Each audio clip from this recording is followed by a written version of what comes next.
അയോധ്യ ക്ഷേത്രത്തിലെ സംഭാവന ക്രമക്കേടിൽ പ്രതികളുടെ വീട്ടിൽ നടത്തിയ പരിശോധനകൾ ഡോളറും സ്വർണവും പിടിച്ചെടുത്തു. പ്രധാന പ്രതി അവിനാഷ് ശുക്ല താമസിച്ച യോഗ സെന്ററിൽ നിന്നാണ് ഡോളർ കണ്ടെത്തിയത്. പ്രതികളുമായി ബന്ധപ്പെട്ട സ്ഥലങ്ങളിൽ പരിശോധന തുടരുകയാണ്. അവിനാഷ് ശുക്ല ഉൾപ്പെടെയുള്ളവരുടെ ബാങ്ക് അക്കൗണ്ട് വിശദമായി പരിശോധിച്ചു. മുൻ ട്രസ്റ്റി അനിൽ മിശ്ര, ട്രസ്റ്റ് അംഗം ഗോപാൽ റായ് എന്നിവരെയും ഉടൻ ചോദ്യം ചെയ്യും. ജിഷ്ണു കൃഷ്ണ ചേരുന്നുണ്ട് വിശദാംശങ്ങളുമായി. ജിഷ്ണു, സൂചിപ്പിച്ച പോലെ തന്നെ ഈ അയോധ്യ രാമക്ഷേത്ര സംഭാവന തട്ടിപ്പുമായി ബന്ധപ്പെട്ട് വലിയ ഒരു തട്ടിപ്പാണ് നടന്നിട്ടുള്ളത്. ഇതിൽ SITയുടെ പരിശോധന നടക്കുകയാണ്. നിലവിൽ അന്വേഷണം എങ്ങനെ പോകുന്നു? 15 ദിവസത്തെ സമയം കൂടിയാണ് SITക്ക് UP സർക്കാർ നൽകിയിട്ടുള്ളത്. അയോധ്യ ക്ഷേത്രത്തിലെ സംഭാവന ക്രമക്കേടുമായി ബന്ധപ്പെട്ട പ്രത്യേക അന്വേഷണ സംഘത്തിന്റെ വിശദമായ അന്വേഷണം പുരോഗമിക്കുകയാണ്. നിലവിൽ ഈ പ്രധാന പ്രതി അവിനാഷ് ശുക്ല ഉൾപ്പെടെ അവരുമായി ബന്ധപ്പെട്ട കേന്ദ്രങ്ങളിൽ തുടർച്ചയായുള്ള പരിശോധനകളാണ് SIT നടത്തിവരുന്നത്. ഇന്നലെ രാത്രി വൈകിയും അവിനാഷ് ശുക്ല താമസിച്ച യോഗ സെന്റർ കൂടാതെ മറ്റ് പ്രതികളുമായി ബന്ധപ്പെട്ട കേന്ദ്രങ്ങളിലും SIT പരിശോധന നടത്തിയിരുന്നു. ഈ പരിശോധനയിലാണ് ഡോളറും ഒപ്പം സ്വർണവും എല്ലാം തന്നെ കണ്ടെത്തിയിട്ടുള്ളത്. അന്വേഷണ സംഘത്തിന്റെ നിഗമനം ഇത് കാണിക്കയായി എത്തിയിട്ടുള്ള അയോധ്യ ക്ഷേത്രത്തിൽ കാണിക്കയായി എത്തിയിട്ടുള്ള ഡോളറും സ്വർണവുമാണ് പ്രതികൾ കൈക്കലാക്കിയത് എന്ന നിഗമനമാണ് ഉള്ളത്. ഇതിന്റെ അടിസ്ഥാനത്തിൽ ഈ ഡോളർ ഉൾപ്പെടെ കണ്ടെത്തിയ അടിസ്ഥാനത്തിൽ പ്രതികളെ വീണ്ടും ചോദ്യം ചെയ്യും. അവിനാഷ് ശുക്ല ഉൾപ്പെടെയുള്ള മുഴുവൻ പ്രതികളെയും ജയിലിനകത്ത് വെച്ച് തന്നെ ചോദ്യം ചെയ്യാൻ കോടതി അന്വേഷണ സംഘത്തിന് അനുമതി നൽകിയിരുന്നു. അതുകൊണ്ട് ഈ പ്രതികളെ ചോദ്യം ചെയ്യലിൽ നിന്ന് ലഭിച്ച വിവരങ്ങളുടെ അടിസ്ഥാനത്തിൽ പരിശോധനയും തുടരുകയാണ്. അമ്പിളി ചൂണ്ടിക്കാട്ടിയതുപോലെ ഈ SITക്ക് ഒരു 15 ദിവസത്തെ കൂടി അധിക സമയം UP സർക്കാർ ഈ അന്വേഷണവുമായി ബന്ധപ്പെട്ട് നൽകിയിട്ടുണ്ട്. അതിനുള്ളിൽ അന്തിമ റിപ്പോർട്ട് സമർപ്പിക്കാനാണ് സർക്കാർ നിർദ്ദേശിച്ചത്. റിപ്പോർട്ടിന്റെ അടിസ്ഥാനത്തിൽ കുറ്റക്കാർക്കെതിരെ കർശന നടപടി ഉണ്ടാകും എന്ന പ്രഖ്യാപനം നേരത്തെ UP മുഖ്യമന്ത്രി യോഗി ആദിത്യനാഥ് നടത്തിയിരുന്നു.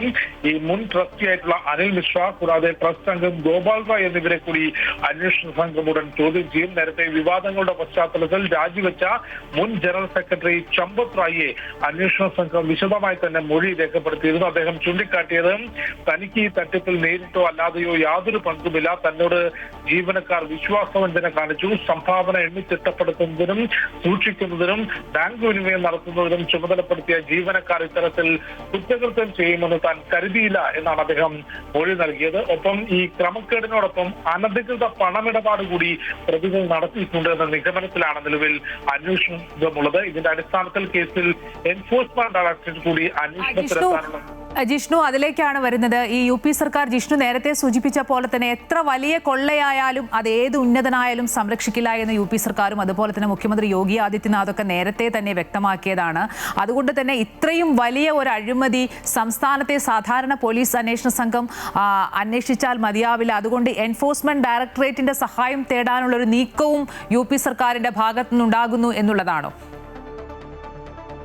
അമ്പിളി, തീർച്ചയായും ഇക്കാര്യത്തിലൊരു കത്ത് UP പോലീസ് ഉടൻ തന്നെ എൻഫോഴ്സ്മെന്റ് ഡയറക്ടറേറ്റിന് നൽകുമെന്നാണ് മനസ്സിലാക്കുന്നത്. അതിന്റെ അന്തിമ പരിശോധന UP പോലീസ് നടത്തി വരികയാണ്. കാരണം കുറ്റകൃത്യം എന്നതിനപ്പുറത്തേക്ക് ഈ കുറ്റകൃത്യത്തിനിടയിൽ അനധികൃത പണമിടപാട്, കള്ളപ്പണ ഇടപാട് കൂടി പ്രതികൾ നടത്തിയിട്ടുണ്ട് എന്നൊരു സംശയത്തിലേക്ക് ഈ പ്രത്യേക അന്വേഷണ സംഘം എത്തിയിട്ടുണ്ട്. അത്തരത്തിലുള്ള കേസുകൾ അന്വേഷിക്കേണ്ടത് അനധികൃത പണമിടപാടുമായി ബന്ധപ്പെട്ട കേസിന്റെ അന്വേഷണം എൻഫോഴ്സ്മെന്റ് ഡയറക്ടറേറ്റിനാണ് ചുമതലയുള്ളത്. അതുകൊണ്ട് തന്നെ പ്രതികളുടെ സ്വത്ത് വിവരങ്ങളും പണമിടപാടുകളും സംബന്ധിച്ച് വിശദമായ അന്വേഷണം നടത്തണം എന്നാവശ്യപ്പെട്ട് UP പോലീസ് ഉടൻ തന്നെ എൻഫോഴ്സ്മെന്റ് ഡയറക്ടറേറ്റിന് കത്ത് നൽകാനാണ് സാധ്യതയുള്ളത്. ഇതോടുകൂടി എൻഫോഴ്സ്മെന്റ് ഡയറക്ടറേറ്റും ഈ വിഷയം വിശദമായി തന്നെ അന്വേഷിക്കും.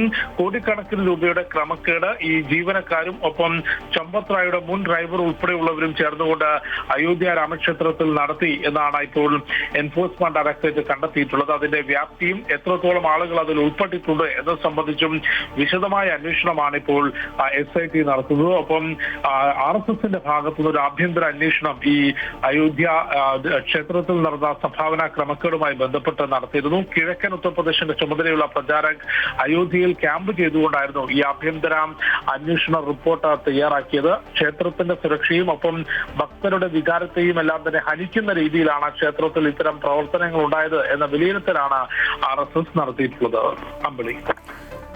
ശരി, അയോധ്യ ക്ഷേത്രത്തിലെ സംഭാവന ക്രമക്കേടിൽ പ്രതികളുടെ വീട്ടിൽ നടത്തിയ പരിശോധനകളിൽ ഡോളറും സ്വർണവും ഒക്കെ പിടിച്ചെടുത്തു. പ്രധാന പ്രതി അവിനാഷ് ശുക്ല താമസിച്ച യോഗ സെന്ററിൽ നിന്നാണ് ഡോളർ കണ്ടെത്തിയത്. എന്തായാലും SITയുടെ അന്വേഷണം പുരോഗമിക്കുകയാണ്. UP സർക്കാർ 15 ദിവസത്തെ സമയം കൂടിയാണ് സ്പെഷ്യൽ ഇൻവെസ്റ്റിഗേഷൻ ടീമിന് നൽകിയിട്ടുള്ളത്. ഇതോടൊപ്പം തന്നെ വലിയ ഒരു സാമ്പത്തിക ഇടപാടും കള്ളപ്പണ ഇടപാടൊക്കെ നടന്നിട്ടുണ്ടോ എന്ന് പരിശോധിക്കാൻ EDയുടെ സഹായവും തേടുകയാണ് UP സർക്കാർ. എത്ര വലിയ അഴിമതിയായാലും എത്ര വലിയ ഉന്നതരായാലും അവരെ സംരക്ഷിക്കില്ല എന്നുള്ള നിലപാട് UP സർക്കാർ നേരത്തെ തന്നെ വ്യക്തമാക്കിയിട്ടുണ്ട്.